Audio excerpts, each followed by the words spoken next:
미국의 사회학자 리스먼이 사용한 군중 속의 고독이라고 하는 말이 있습니다.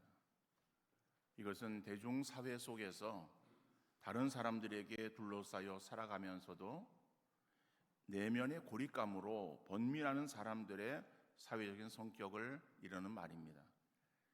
근데 대부분의 현대인들은 이러한 현상을 실감하며 살아가고 있어요. 오늘 우리가 이 자리에 앉아서 예배를 드립니다.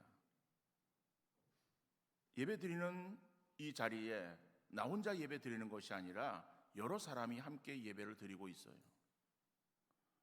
그런데 예배를 마치고 돌아가는 그러한 이 발걸음 속에 과연 얼마나 많은 사람과 서로 인사를 나누며 돌아가는가? 그러므로 우리는 이 자리에 앉아 있어서 예배를 우리가 하나님께 드립니다. 물론 예배는 우리가 하나님께 드려지는 것이기에 사람들과의 그런 어떠한 관계가 아니라 나와 하나님과 1대1의 관계라고 말할 수 있지만은, 그러나 우리가 함께 예배 드리는 우리 성도들의 그러한 사람들 가운데서 과연 내 마음을 터놓고 대화를 나눌 수 있는, 그러니까 내 마음의 진솔한 이야기를 서로 나눌 수 있는 그러한 사람들이 얼마나 되어지는가? 별로 많지 않을 거예요. 그러니까 그러한 어떤 관계 속에서 만약에 예를 들어서 예배를 마치고 그리고 그냥 서로의 관계가 원활하지 않은 관계 속에서 만약에 한 서너 시간을 그냥 자리에 앉아 계십시오라고 한다면은 얼마나 그게 힘들겠습니까? 서로 잘 아는, 그래서 내 마음을 정말 터놓고 함께 대화할 수 있는 그러한 사람과의 모임이라 한다면은 그 시간은 굉장히 유익할 거예요. 그리고 시간 가는 줄 모르고 대화할 거예요. 그런데 정말 대화할 수 있는 그러한 관계가 아닌 상황 속에서, 서먹서먹 관계 속에서의 우리가 서너 시간을 함께 같은 자리를 지키고 있다라고 하는 것은 서로 간에 있어서 굉장히 힘든 그러한 시간이라고 생각할 수밖에 없겠죠. 자, 사람은 혼자 살아갈 수 있는 존재가 아닙니다. 우리가 많은 무리 가운데에 내가 앉아 있지만은, 그러나 나 혼자 우리가 살아가는 것이 아니라 우리는 서로의 관계 속에 살아가는 것이죠. 그래서 우리의 서로의 인간관계는 우리가 서로 사랑하고 이해하고 용서해주는 그러한 우리의 모습으로 나타나야 되는 것이다. 나만을 위한 것이 아니라 내가 다른 사람을 섬기고 다른 사람을 위해서 내가 무엇을 할 것인가를 생각하며 우리의 서로의 관계를 우리가 맺어 나가기를 힘쓰는 우리 모든 성도 되어질 수 있기를 간절히 바랍니다. 특별히 여러분, 우리가 살아간다고 할 때에 혼자 살아가는 것은 우리에게 있어서는 참 힘든 그러한 삶일 거예요. 하나님께서 아담을 만드셨습니다. 그리고 아담이 거할 수 있는 그러한 그 에덴이 얼마나 좋은 곳이었는가. 모든 것이 다 풍족한 그러한 가운데에 하나님께서 아담을 만드셨어요. 그리고 나서 하나님께서 그 아담을 보시면서 뭐라고 말씀하십니까? 아담이 혼자 사는 것이, 독처하는 것이 좋지 않게 여기셨다라고 말씀하는 거예요. 그래가지고 그 아담을 위해서 돕는 배필 하와를 만들어 주셨습니다. 그래서 하나의 어떠한 작은 공동체를 이룬 것 아니겠습니까? 특히 우리가 광야와 같은 그러한 인생길을 살아가면서 나 홀로 걷는다라고 할 때에 정말 힘들고 어려울 거예요. 그래서 나 혼자라고 하는 그러한 그 생각 속에서 사람들은 그냥 생을 포기하는 경우들이 많아요. 누군가 나에게 힘이 되어주고 누군가 나와 함께 걷는다라고 할 때에 우리는 거기에서 힘을 얻을 수 있게 되어지는 거예요. 그런데 사람은 그런 관계를 형성하고 있는가? 그래서 우리는 배우자를 인생의 동반자라고 말을 합니다. 인생의 동반자이지만은 그러나 그 배우자가 우리에게 있어서 영원한 동반자인가 하면 그러진 않은 거죠. 내가 먼저 세상을 떠나든지 아니면 배우자가 먼저 세상을 떠날 수 있어요. 그러면 우리는 사별의 그러한 그 아픔 가운데에 또 외롭고 고독감 가운데에 또 떨어지게 되어지는 거예요.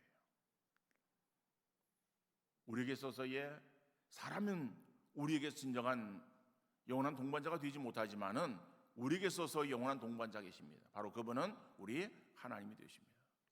하나님은 우리의 삶의 동반자가 되시는 줄 믿고 더욱더 하나님을 의지하며 하나님을 바라보며 나가는 여러분들 되어질 수 있기를 간절히 바랍니다. 예수님께 승천하시면서 두려워하고 있는 그러한 제자들에게 뭐라고 말씀하십니까? 두려워하지 말라고 말씀하는 거예요. 그리고 마지막 승천하시면서 하시는 그러한 그 말씀이 내가 세상 끝날까지 너희와 항상 함께 있으리라.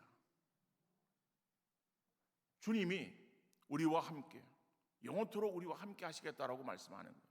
우리가 인식하든 인식하지 못했던 주님은 우리와 함께 하시는 그러한 분이심을 기억하며 그 주님을 우리가 바라보며 늘 믿음으로 승리하시는 여러분들 되어질 수 있기를 간절히 바랍니다. 우리가 이 히브리서를 통해서 당시의 어떤 초대교회 성도들의 믿음이 어떠한 믿음인가를 우리가 생각할 때에 그 믿음은 히브리서 11장 1절에서 말씀하고 있는 그러한 믿음이라고 설명하고 있습니다. 초대교회 성도들이 살아가고 있는 현장은 신앙생활을 감당하기에 너무 힘든 상황이었어요. 신앙생활을 행하는 것은 곧 그들에게 있어서 생명을 내어놓아야 되는 그런 어떠한 그 엄청난 그러한 대가를 치러야 되는 그 상황 속에서 그들은 믿음을 지켜나갔어요. 그래서 그들의 믿음이 보이지 아니하고 그리고 우리의 손에 잡히지 않지만은 바라는 그러한 것들의 실상이고 증거라고 그렇게 말하면서 근데 그 초대교회 성도들이 가지고 있었던 그 믿음은 구약의 선진들의 믿음과 동일하다. 그들도 그러한 믿음을 가지고 이 험한 세상을 살았다라고 말씀하고 있는 거예요. 그래서 우리는 그러한 선진들의 믿음을 살피면서 지지난주죠. 지난주는 설이었고 지지난주에 첫 번째로 아벨의 믿음이 어떤 것인가를 우리가 살펴보았습니다. 오늘은 이어서 300년을 하나님과 동행하며 살다가 죽음을 보지 아니하고 하나님께 데려가신 에녹이라고 하는 그러한 사람의 믿음을 우리가 살펴보기를 원합니다. 자, 그러면 에녹을 통해서 우리가 발견할 수 있는 그러한 믿음의 모습 속에서 첫 번째로 우리는 성령의 조명에 반응해야 됨을 우리가 볼 수 있다는 거예요. 다시 말하면 에녹의 믿음을 말할 때에 어떠한 믿음이었는가? 그는 성령의 조명에 민감하게 반응한 사람이었다. 그런 믿음을 가지고 있는 사람이었다라고 하는 것입니다.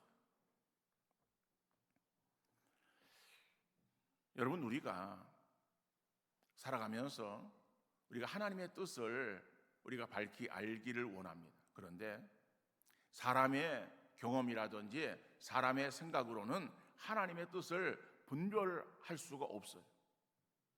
그래서 우리에게 하나님께서 성령을 보내주십니다. 하나님의 영이신 성령을 보내주셔서 성령으로 하여금 우리로 하여금 하나님의 뜻을 분별하게 만드는 거예요. 그래서 성령은 어디 계시는가? 물론 성령도 영이십니다. 그래서 우리의 눈에 보이잖아요. 보이지 않지만은 그 성령은 예수 믿는 성도의 심령 속에 거하십니다. 그러니까 우리 안에 거하시는 성령이. 그러니까 그 성령을 우리가 받은 거예요. 그러니까 성령은 무슨 우리가 던지고 받을 수 있는 공처럼 되어진 것이 아닙니다. 하나님께서 우리에게 주셔야 되는 거예요. 그럴 때에 그 성령으로 인해서 우리가 예수를 주라 고백하고 하나님의 자녀가 되어지는 거예요. 그러니까 내가 예수를 믿는 것이 내 힘으로 믿는 것이 아닙니다.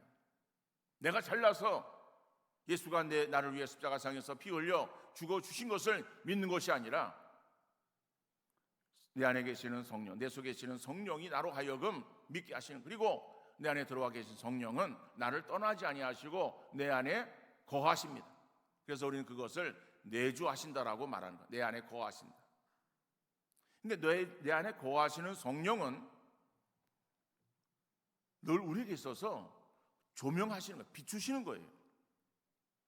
어두운 그러한 상황에 있어서 밝게 비추어서 알게 하시는 거예요. 무엇을 알게 하시는가 하면은 하나님의 뜻을 우리로 하여금 알게 하시는 거예요. 그래서 성령께서 우리로 하여금 알게 하시는데 하나님의 말씀을 통해서 우리에게 말씀하실 수도 있어요. 우리가 성경을 읽거나 아니면 하나님의 말씀을 들을 때에 우리에게 있어서 그러한 어떤 확신이 드는 그러한 그 말씀들이 우리에게 있을 수 있죠. 그러니까 말씀을 통해서 우리에게 있어서 또 깨닫게 하시는 거예요. 더 나아가서 우리에게 있어서의 주어지는 상황을 통해서 우리에게 깨닫게 하시기도 하십니다. 또 어떤 경우에 있어서는 다른 사람의 말을 통해서도 역사하시는 성령이십니다.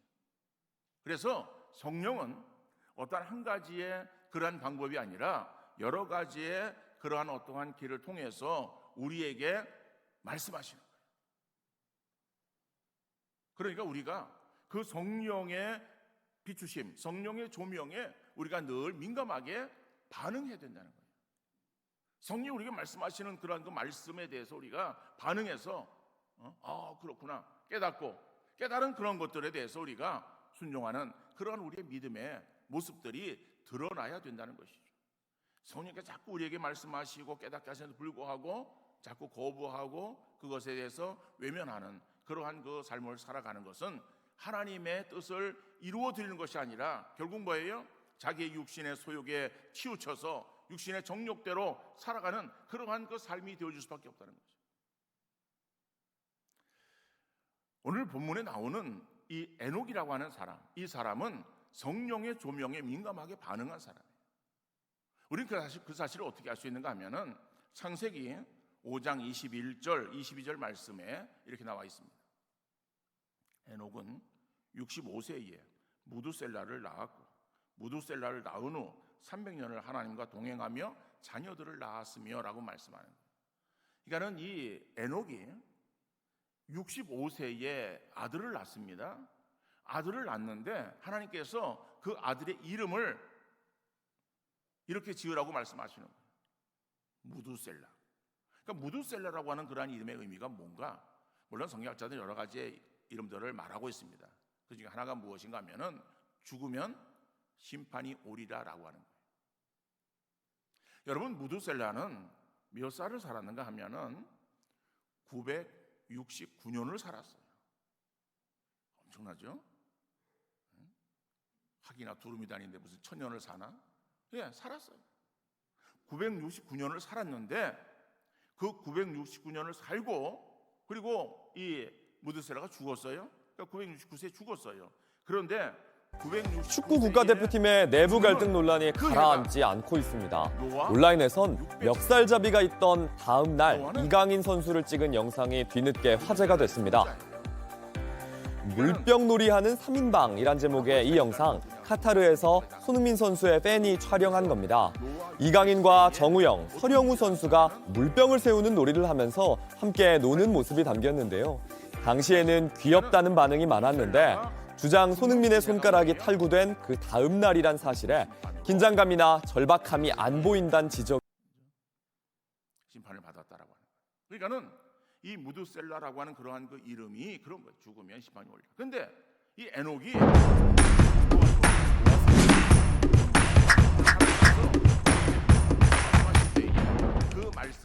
안녕하세요. 축구 전문 기자 한준입니다. 대한축구협회가 위르겐 클린스만 감독의 경질을 공식화했습니다. 마침내 정몽규 회장이 공식석상에 나와 직접 사과하고 상황을 발표했는데요. 회장직 사퇴에 대해서는 거부했습니다. 다음 이슈는 클린스만 감독과 코치진에게 걸린 100억 원대 위약금을 어떻게 처리할지, 그리고 후임 감독은 누가 될지 여부입니다. 현재 한준TV가 확보한 정보에 따르면 클린스만 감독에게 줘야 할 위약금을 깎기 위한 협상이 진행 중인 것으로 알려졌는데요. 또한 후임 감독은 국내 감독으로 결정된 가운데 울산 HD 홍명보 감독이 최선이라는 현장의 평가와 분석이 나오고 있습니다. 국내 언론의 최신 보도 그리고 한준TV가 확보한 독점 정보를 총정리하고 분석해드리도록 하겠습니다. 대한축구협회가 위르겐 클린스만 국가대표팀 감독을 경질했습니다. 정몽규 회장은 클린스만 감독이 보여준 경기 운영, 선수단 관리, 근무 태만 등은 국민의 기대와 정서에 미치지 못해 경질하기로 했다고 밝혔습니다. 이로써 아시안컵 준결승에서 탈락한 뒤 비판받던 클린스만 감독은 지난해 2월 말 부임한 뒤 1년을 채우지 못하고 한국 하나님께서 아들을 낳았는데 아들의 이름을 무드셀라라고 지으라라고 하는 그러한 하나님의 경고의 메시지에 그가 돌이키는 거예요. 그래서 이렇게 살면 안 되겠구나. 내가 하나님의 뜻대로 살아야 되겠다라고 하는 그러한 다시 믿음의 재정립으로 새로운 출발을 이루었고 300년을 하나님과 동행하는 삶 속에 하나님께서 결국 그를 데려갔다는 거예요. 죽음 보지 아니하고 하나님께서 그를 데려가신 그러한 아주 놀라운 은총을 받은 사람이에요. 그러니까는 65세까지의 그러한 그 삶을 우리가 생각할 때에 이 에녹이 믿음이 없었다, 믿음이 적다 이렇게 우리가 그걸 가지고 고민할 필요가 없어요. 왜 고민할 필요가 없는가 하면은 믿음이 적다라고 하는 것과 믿음이 없다라고 하는 말은 동의어예요. 예수님께서 제자들과 함께 갈릴리 호수를 건너서 건너편 거라사 지방으로 가십니다. 그럴 때에 예수님께서 이제 너무 피곤하셔가지고 배 뒤쪽에 베개 사무사 거기 숨으시는 거예요. 근데 그 사건이 마태, 마가, 누가복음에 공이 나오고 있습니다. 자, 그런데 그 사건 속에서 예수님께서 제 아들을 향해서 책망하시는 거예요. 믿음이 있다라고 하는 그러한 소리를 들어야 되는데, 야, 네 믿음이 크다라고 하는 그러한 칭찬의 소리를 들어야 되는데 그들에게 있어서 주어지는 그러한 그 소리는 그러한 소리가 아니었어요. 여러분, 그 사건을 다루고 있는 마태는 마태복음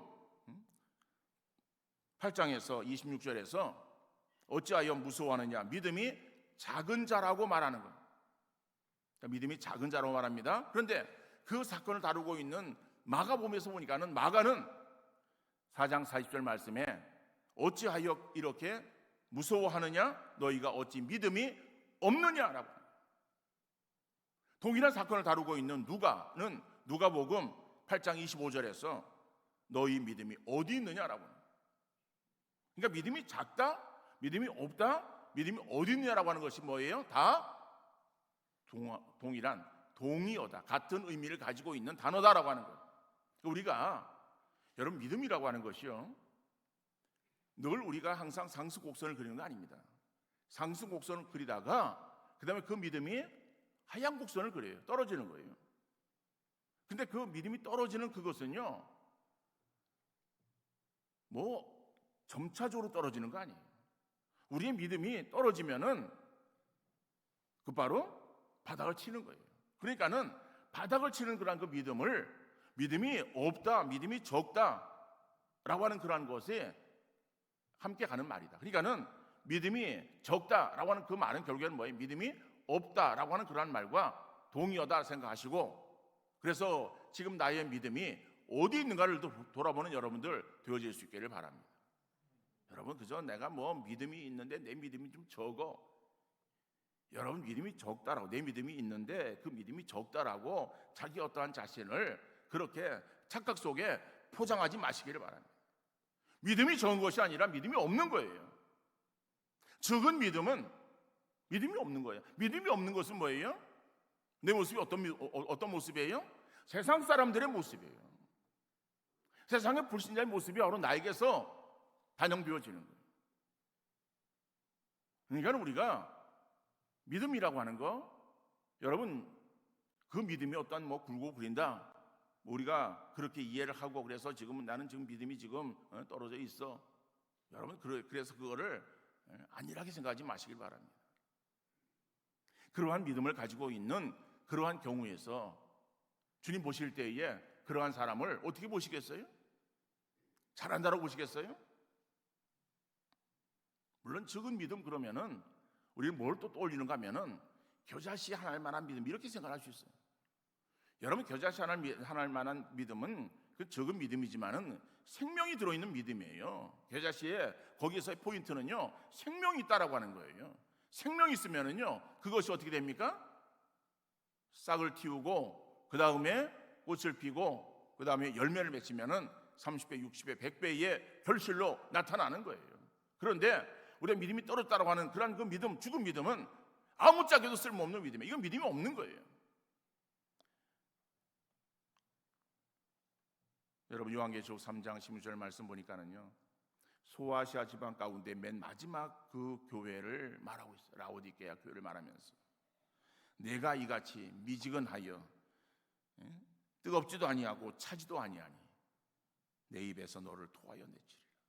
여러분, 우리의 믿음이 또 미지근한 그러한 그 믿음이 있는지 없는지, 그저 교회는 오기는 오는데 이 사람 믿음이 있는지 없는지 잘 분별이 되지 않는 그러한 사람, 믿음 없는 거예요. 왜요? 그런 사람을 우리 주님께서 어떻게 한다고요? 토하여 내친다. 얼마나 무서운 말씀이에요. 우리를 주님께서 인정하시고, 그래 사랑하는 내 아들아 내 딸아, 내가 너를 기다렸다라고 우리를 맞이해 주셔야 되는데, 우리를 향해서 하시는 말씀이 야야 역겨우니까는 내가 너를 상대할 수가 없어라고 그렇게 우리를 말씀하신다면은 얼마나 불쌍한 인생이에요. 주님이 우리에게 원하시는 것은 이러한 삶에서 돌이키기를 원하시는 거예요. 그래서 늘 성령을 통해서 우리에게 깨닫게 하시는 거예요. 말씀하시는 거예요. 여러분, 하나님 말씀을 들을 때에 그 말씀이 다른 사람을 위해서 주는 말씀이 아니라 바로 이 시간 앉아있는 나를 향해서 주시는 말씀으로 여러분들 받아들이시기를 바랍니다. 우리로 하여금 이 자리에 나오게 하신 것, 예배 자리에서 하나님 말씀을 듣게 하신 것, 왜 하나님이 나를 불러주셨는가? 하나님의 선한 뜻이 있기 때문에 나를 불러주셨는데, 이 시간 내게 들려지는 그러한 그 말씀이 나를 향해서 주시는 말씀으로 내가 받아들이기를 원하셔서, 그래서 우리로 하여금 말씀의 자리에 나오게 하신 거예요. 다른 사람과 대화 가운데서 우리의 마음에 찔림이 되어지는 그러한 이야기를 들을 때에 우리는 그 사람을 욕하기 이전에 나 자신을 비춰보아서 내가 그런 모습이 있구나, 그러면은 내가 고쳐야지, 그리고 내가 주님께로 돌이켜야지, 반면교사 삼는 그러한 우리의 신앙의 삶이 되어야 되겠습니다. 여러분, 우리가 그런 이야기를 들을 때에, 그런 모습을 바라볼 때에 그것이 그 사람의 이야기로 치부해버리면 우리에게는 아무런 의미 없어요. 신앙생활을 잘 못하는 사람들의 모습들을 바라보면서 저 사람은 저러니까, 아니에요. 그 사람의 모습이 바로 내 모습이라니까는. 그러니까 다른 사람들의 그러한 그 연약한 모습들을 바라보면서 나에게는 그러한 모습이 없는가를 성령께서 그것을 우리에게 말씀하시기 위해서 그 사람을 내게 보여주신 거예요. 우리로 하여금 그 사람을 판단하고 그 사람에게 있어서의 손가락질하라고 그 사람을 우리에게 보여주신 거 아니에요. 하나님은 철저하게 우리가 하나님의 사람 되어지기를 원하셨어. 그래서 내 속에 계시는 성령은 자꾸 나로 하여금 돌이키기를 원하시는 거예요. 조명하시는 거예요. 그 성령의 그러한 그 인도하심에 우리가 민감하게 반응하는 여러분들. 그래서 이 에녹이 무두셀라를 낳는 65세를 기점으로 해서 65세 이전의 삶과 65세 이후의 삶의 현격한 변화를 일으켰습니다. 이전의 삶과 이후의 삶. 여러분, 우리에게도 이러한 역사가 이루어질 수 있기를 간절히 바랍니다. 이전의 삶과 이후의 삶. 이전의 삶이 어땠는가, 그건 중요한 것이 아니에요. 그러나 돌이켜서 정말 이후의 삶이 하나님께서 인정하실 만한, 하나님이 칭찬하실 만한 그러한 믿음의 삶을 살아가는 귀한 성도 되어질 수 있기를 간절히 바랍니다. 두 번째로는 하나님을 기쁘시게 하는 삶을 살았어요. 그러니까 에녹의 믿음, 에녹이라는 사람이 어떤 믿음을 가졌는가? 성령의 조명에 민감하게 반응했고, 그리고 또 두 번째는 뭐예요? 하나님을 기쁘시게 하는 자라고 하는 증거를 받은 그러한 존재였다라고 하는 거예요. 여러분, 오늘 본문 5절을 보면은 믿음으로 에녹은 죽음을 보지 않고 옮겨졌으니 하나님이 그를 옮기심으로 다시 보이지 아니하였느니라. 그는 옮겨지기 전에 하나님을 기쁘시게 하는 자라 하는 증거를 받았느니라 라고 말씀하고 있어요. 그런데 우리가 아까 창세기 말씀을 보았습니다. 창세기에서는 어떻게 말씀하고 있습니까? 에녹이 무두셀라를 낳고 300년을 하나님과 동행하였다라고 성경이 말씀하고 있어요. 그러니까 창세기에서 모세는 그 창세기 말씀을 통해서 에녹이 하나님과 동행하는 그러한 믿음을 살았다라고 그렇게 말씀하고 있는데, 이 말씀을 히브리 기자는 하나님을 기쁘시게 하는 자라고 하는 증거를 받았다라고 말씀하고 있어요. 그러면은 하나님과 동행하는 삶이 어떠한 삶인가? 여러분, 하나님이 눈에 보이면은 얼마나 우리가 이렇게 편하겠습니까? 그죠? 늘 옆에 붙어 있으면 되고, 아니면은 좀 다정하게 팔짱을 끼고 우리가 하나님과 동행하는 그런 삶을 살아가면은 내가 하나님을 동행해, 이렇게 우리가 말할 수 있겠지만은 하나님은 눈에 보이지 않아요. 영이세요. 영이신 하나님을 우리가 동행한다고 할 때에, 아니 그 하나님을 우리 주머니에 놓고 다니는 것도 아니고, 우리가 보이지 않는 그러한 그 하나님을 어떻게 우리가 무슨 졸졸 따라다니는데 어떻게 하는 것이 따라다니는 것인가? 그런데 오늘 성경은 뭐라고 말합니까? 하나님을 기쁘시게 하는 자라고 하는 증거를 받는 삶이 하나님과 동행하는 삶이라고 말하고 있어요. 그러면은 하나님과 동행하는 그러한 그 믿음, 이 믿음은 어떠한 그러한 삶으로 나타나야 되는가라고 하는 거죠. 본문 6절 보니까는요, 믿음이 없이는 하나님을 기쁘시게 하지 못하나니 하나님께 나아가는 자는 반드시 그가 계신 것과 또한 그가 자기를 찾는 자들에게 상 주시는 이심을 믿어야 할지니라 그랬어요. 믿음이 없이는 하나님을 기쁘시게 하지 못한다라고 하는 거예요. 그러면은 하나님을 기쁘시게 하는 것은 뭐예요? 믿음이다라고 하는 거예요. 그러니까 하나님을 기쁘시게 하는 믿음, 그러니까 다시 말하면 하나님과 동행하는 믿음이죠. 그 하나님과 동행하는 에녹이 가졌던 그 하나님과 동행하는 믿음은 어떤 믿음인가라고 하는 것을 6절은 두 가지로 말씀하고 있습니다. 첫 번째로 하나님이 반드시 계신 것을 믿는 믿음이에요. 그러니까는 그 믿음에서 가장 중요한 것은 뭐예요? 하나님이 반드시 계시다라고 하는 것을 믿는 것이다라고 하는 거예요. 여러분, 하나님의 존재를 확신하는 그러한 그 사람과 확신하지 못하는 사람의 차이는 엄청난 거예요. 우리 시찰에 한 목사님은 이제 아동 공동 가정 생활을 하고 있습니다. 다시 말하면은 이게 뭔가 하면은, 그러니까는 가정 보육원을 한다는 거예요. 그러니까 보육원 시설이 있는데 그 시설에서 아이들을 하는 게 아니고 그 아이들 가운데서 이제 위탁을 받아가지고 그래서 그 할 수 있는 어떠한 조건, 그래서 그 목사님은 5명의 아이들을 이렇게 케어하는 거예요. 돌보는 거예요. 그 아이들은 아직 어린 아이들이에요. 초등학생 정도 되는 아이들이에요. 그래서 그 이제 목사님에게 이제 이렇게 들어보면은 그 아이들이 부모가 없는 아이가 아니에요. 물론 고아이지만은, 그러나 부모가 세상에 부모 없이 어떻게 태어납니까? 다 부모가 있어요. 그런데 부모가 양육하지 못해서 형편상 사정상 그래가지고 그거를 그냥 맡긴 그런 아이들 가운데서 이제 시에서 그래서 가정 보육원, 가정 보육을 하고 있는 그 공동 가정 생활 그쪽으로 이렇게 보내주고 그러는 거예요. 이제 어떤간에 그래서 5명의 아이를 양육하는데 그 중에 2명은 부모가 찾아온다는 거예요.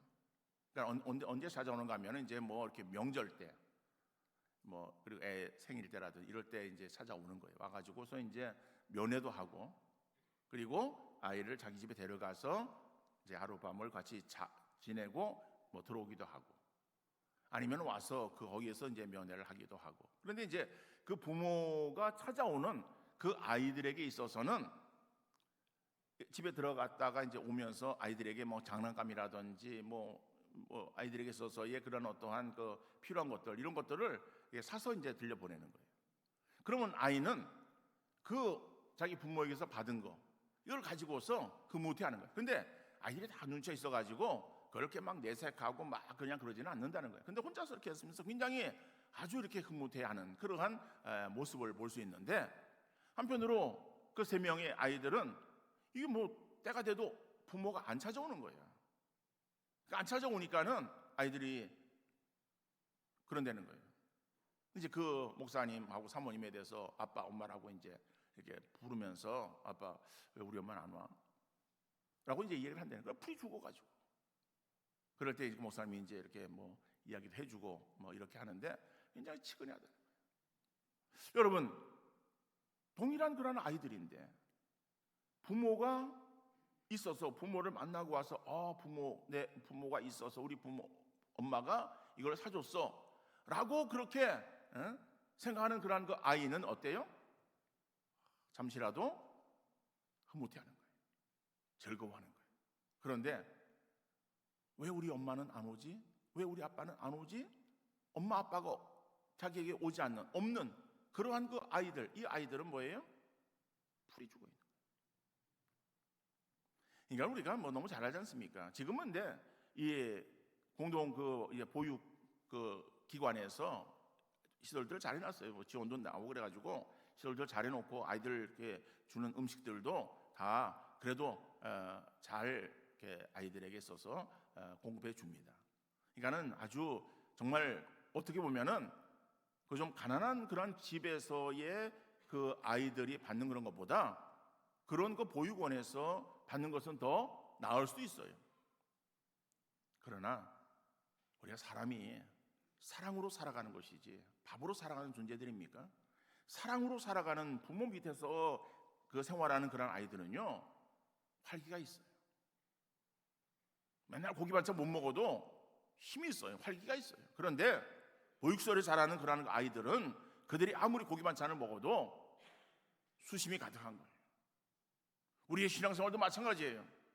여러분, 하나님이 나와 함께 하시다라고 하는 믿음을 가지고 있는 사람은요, 우리의 신앙생활에 정말 힘있게 신앙생활을 감당할 수 있는 거예요. 그러나 하나님이 나와 함께 하시다라고 하는 사실을 확신하지 못하는 그러한 사람은 기죽어 살아가는 거예요. 세상에서 주눅들어 살아가는 거예요.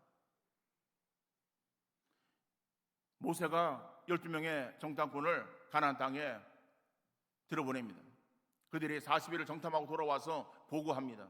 10명의 정탐꾼의 보고와 2명의 정탐꾼의 보고가 현격한 차이가 있어요. 똑같이 눈으로 보았어요.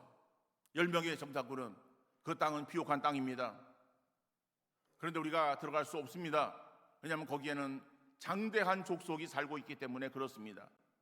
우리는 할 수 없습니다라고 그렇게 부정적인 보고를 합니다. 그 소리를 들은 모든 백성이 밤새 울었어요. 여호수아와 갈렙 믿음을 가졌습니다. 그들이 보고를 합니다. 그 땅에는 비옥한 땅입니다.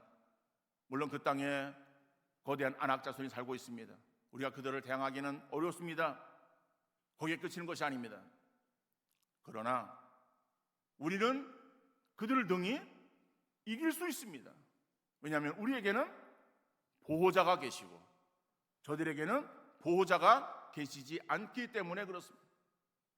보호자가 있는 그러한 신앙의 삶은 어떠한 대적이라도 능히 물리칠 수 있다라고 하는 믿음으로 나갈 수 있는 거예요.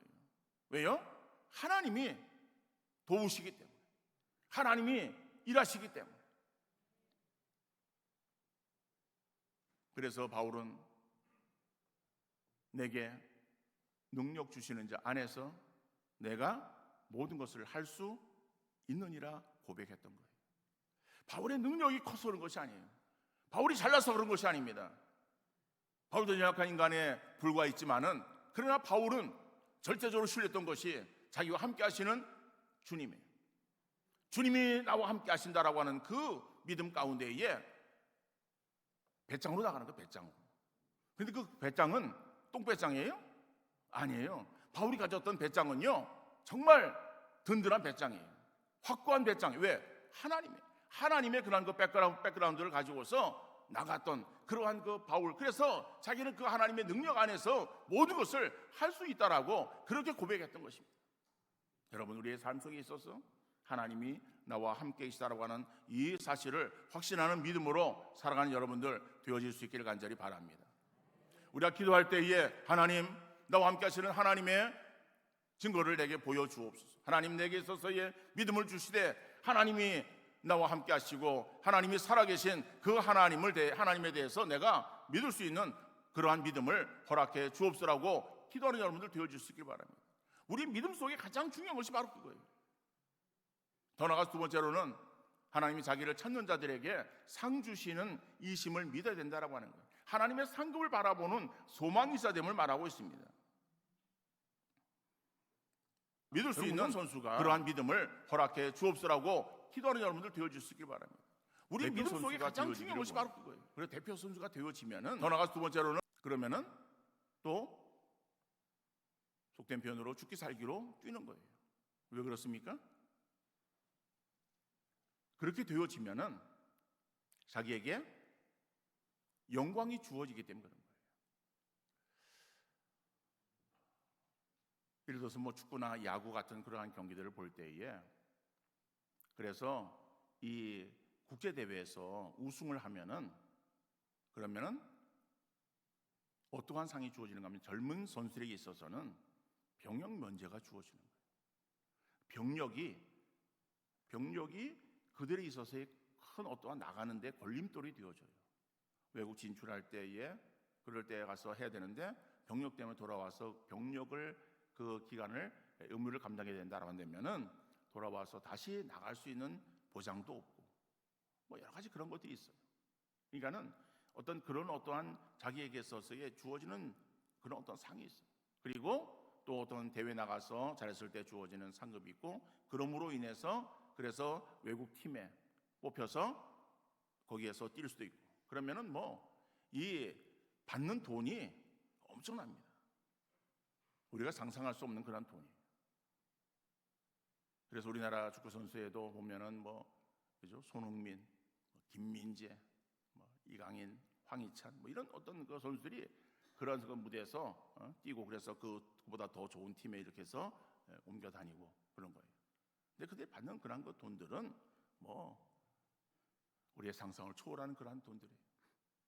그러니까는 어떤 그런 것들이 주어지기 때문에, 그죠? 그것을 위해서 부단히 훈련하는 거예요.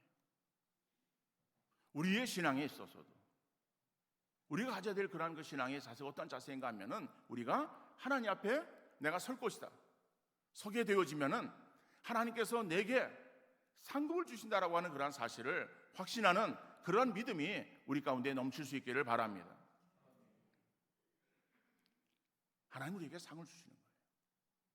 그래서 바울도 그 하나님의 상을 바라보았어요. 그래서 빌립보 3장 14절 말씀 보면은, 표대를 향하여 그리스도 예수 안에서 하나님이 위에서 부르신 부름의 상을 위하여 달려가노라. 여러분, 이 빌립보서를 쓸 때에 바울은 감옥에 들어 있었어요. 나이가 많았습니다. 나이가 많은 그러한 그 바울, 자기 감옥에서 언제 풀려날지 모르는 그러한 상황이지만은 그의 마음 속에는 늘 뭐가 있었는가 하면은, 하나님이 내게 주실 그 상, 부름의 상이 있어요. 위에서 내게 주시는 부름의 상이 있어요. 그 상을 바라보며 그것을 내가 소망하면서, 그래서 나의 믿음의 길을 달려간다라고 말하고 있어요. 디모데후서 4장 18절 말씀 보면은, 이제 후로는 나를 위하여 의의 면류관이 예비되었으므로 주 곧 의로우신 재판장이 그날에 내게 주실 것이며, 내게만 아니라 주의 나타나심을 사모하는 모든 자에게 도니라. 여러분, 우리에게 있어서 하나님께서 주실 의의 면류관이 예비되어 있다라고 하는 것을 말씀하고 있어요. 그런데 이것을 어떠한 자가 받는가? 정말 상을 받기를 소망하며 그 상 받기를 위해서 힘써 달려가는 그러한 신앙의 사람들에게 하나님께서 우리에게 있어서의 바로 그러한 상을 덧입혀 주신다라고 말씀하는. 그러니까 우리가 잠깐 지나는 이 땅 위에서의 육체의 그런 어떠한 부귀 영화만을 누리기를 힘쓰는 것이 아니라, 육체의 그러한 그 삶의 편함을 위해서도 하나님 앞에 물론 기도하며 나가야 되겠지만은, 더 중요한 것은 우리가 하나님 앞에 설 수밖에 없는 우리의 존재들, 그 하나님께서 우리를 보실 때에 잘했다라고 칭찬하시는 그러한 칭찬과 아울러서 우리에게 주시는 놀라운 그러한 상급을 우리가 더욱더 풍성히 받아 누리는 우리의 삶이 되어질 수 있기를 간절히 바랍니다. 그 삶을 위해서 오늘이라고 하는 시간 속에 우리가 더욱더 믿음으로 달려가는 여러분들 되어질 수 있기를 간절히 바랍니다. 에녹은 아들을 낳았는데 하나님께서 그 이름을 무드셀라라고 지으라고 그랬어요. 죽으면 심판이 오리라. 그 이름의 경고하심을 따라서 그는 깨닫고 돌이키는 삶을 살았습니다. 믿음 없는 모습에서 믿음의 사람으로 전환되었습니다. 온전한 변화의 삶을 산 것이에요. 하나님 앞에 거칠은 돌이었지만은 이제는 그가 변화되어 디딤돌로 변화되어지는 그러한 삶을 살았던 거예요. 자기를 기쁘게 하는 삶을 살았던 사람이 이제는 하나님을 기쁘시게 하는 사람으로 변화되어졌어요. 세상은 썩어져가고 있고 모든 것들이 다 악하게 변질시키고 있어요. 그러나 우리는 세상에 소금되어 내 자신이 변질되어지는 것을 막아내는 여러분들 되어질 수 있기를 바랍니다. 더 나아가서 세상의 빛으로 역할을 감당하며 살아가는 귀한 성도 다 되어질 수 있기를 주님 이름으로 축원합니다. 거룩하시고